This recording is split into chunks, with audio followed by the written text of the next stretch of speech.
Welcome to episode 19 of the Supernatural Japan podcast, the podcast about the darker side of Japanese folklore, history, and so much more. My name is Kevin O'Shea, and I'm your host. I am a Canadian who is a Japanese folklore enthusiast. And well, you know what? Just an enthusiast in general about folklore from around the world. I'm someone who loves the paranormal, the supernatural, and a good story. And I want to thank all of you who downloaded and listened to episode 18, which just came out recently, all about the tale of the Inunaki village, the famed Japanese urban legend. I have received fantastic feedback about the episode, and I'm so happy that all of you enjoyed it so much. And we're back again with another episode 19, shortly on the heels of episode 18, all about the Inunaki village. And in this episode, I'm going to be telling you all about the Tanuki. The origins and folklore of the Japanese Tanuki. The Tanuki, or Japanese raccoon dog, is a unique creature in Japanese culture, blending real-world zoology with centuries of rich folklore. While the Tanuki is a real animal known for its distinctive markings and playful behavior, its mythical counterpart is a shape-shifting trickster and a symbol of good fortune in Japanese mythology.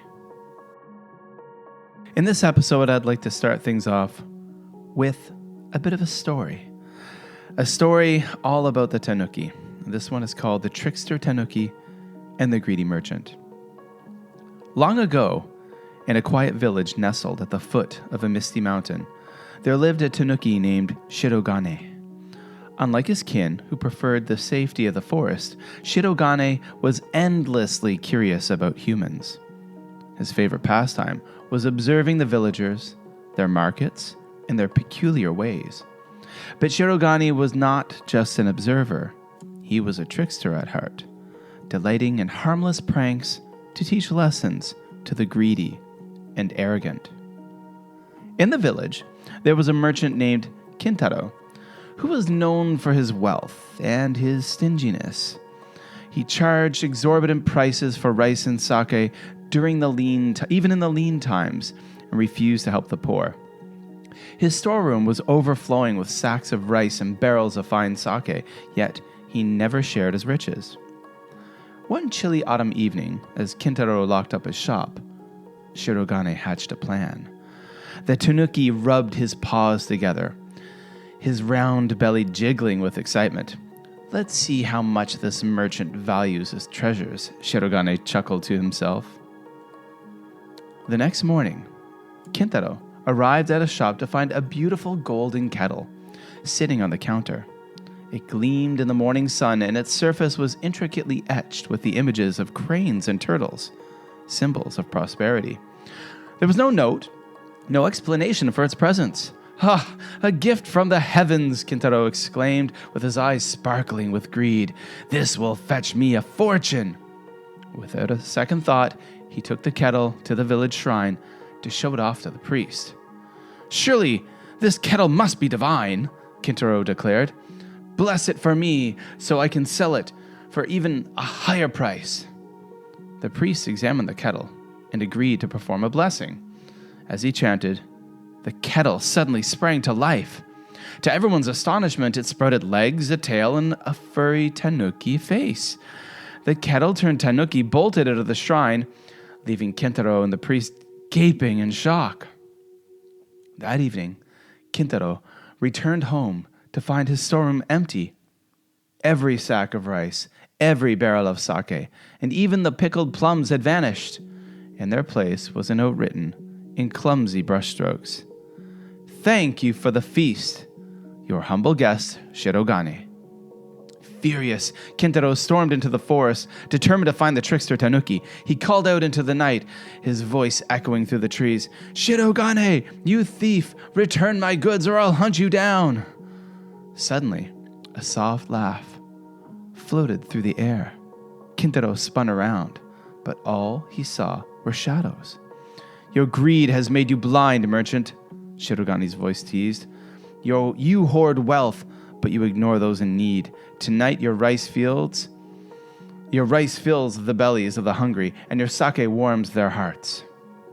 Kintaro collapsed onto a rock, his anger giving way to shame. He realized the truth in Shirogane's words. The next morning, he returned to the village and began distributing the remaining goods from his shop to those in need. And over time, Kintaro became known as a generous man, and the villagers forgave his past misdeeds. As for Shirogane, he watched from the edge of the forest, his belly full and his heart content. He had no need for riches, only the joy of teaching a lesson and bringing balance to the village. And so the legend of Shirogane, the trickster Tanuki, spread far and wide. It became a tale to remind people of the dangers of greed and the importance of kindness, a story cherished by villagers and Tanuki alike. Now let's talk about origins in nature and myth, the origins of the Tanuki. The real Tanuki is native to Japan and has been part of the landscape for thousands of years. Its nocturnal habits and curious demeanor may have inspired early legends. As early as the 8th century, the Tanuki appeared in Japanese texts like Nihon Shoki and Kojiki, where it was sometimes confused with other animals, such as foxes and badgers. And over time, the Tanuki's identity and folklore became distinct, evolving into a mischievous but largely benevolent creature. Now, the Tanuki is known for its shape-shifting and trickery. In folklore, the Tanuki is a master of shape-shifting, able to transform into people, objects, and even inanimate objects, things like tea kettles.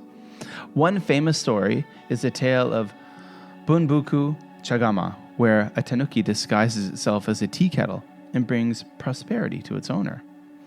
Unlike the cunning fox, Kitsune, which often has more of a sinister edge, the Tanuki is typically portrayed as good-natured and clumsy, often getting caught in its own schemes.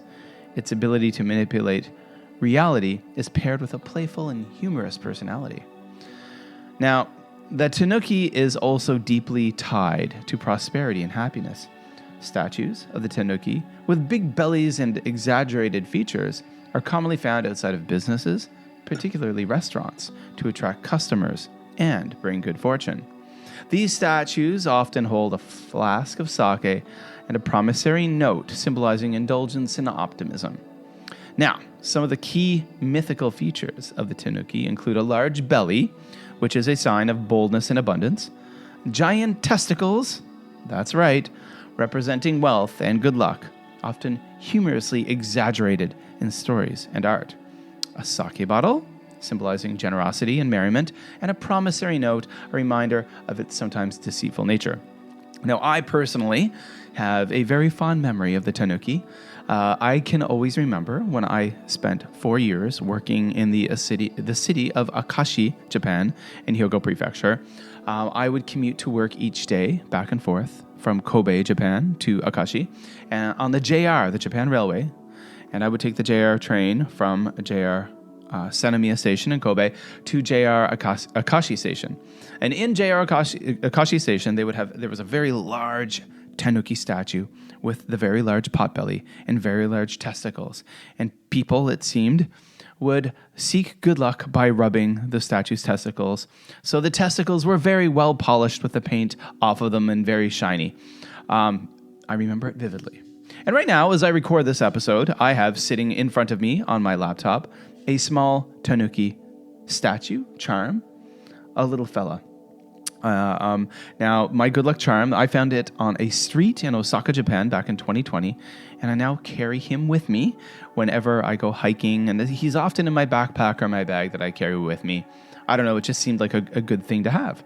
So I will share photos of my little Tanuki, my good luck charm that I found on a street in Tenma, the Tenma area of Taisho. Sorry, not Tenma, the Taisho area, near, not that far from JR Taisho Station. I found this little fellow laying in the middle of a road, a big road, and I picked him up, and he's been with me ever since. I'll share photos on the on the Supernatural Japan podcast Instagram, which you can find at Supernatural Japan. So there'll be a link to that in the show notes. You guys should be all following the Natural Japan Instagram.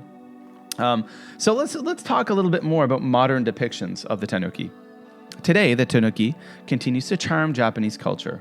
It appears in art, films, and literature, including the Studio Ghibli animated film Pompoko, which celebrates the Tanuki's whimsical spirit while touching on environmental themes. The Tanuki remains a beloved symbol of joy, adaptability, and humor, a playful reminder of Japan's deep connection to nature and storytelling. Now, if you'd like to read more about the Tanuki, of course you can find lots of things online, but I'm going to recommend 2 books at the end of this episode.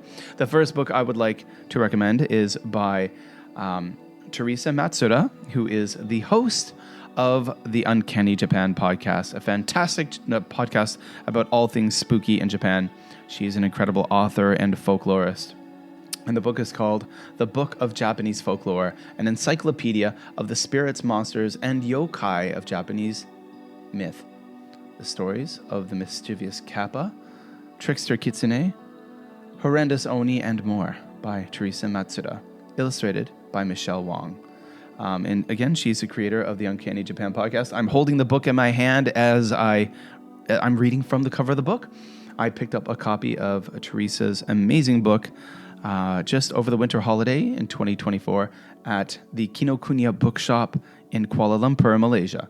And it was a fantastic read. I've already read through it, and I read through the whole book cover to cover, and now I'm reading bits of it again and again. Fantastic. The second book I want to recommend, if you are interested in learning more about the Tanuki and other yokai, would be Yokai Attack, the Japanese Monster Survival Guide, which is by Hiroko Yoda and Matt Alt.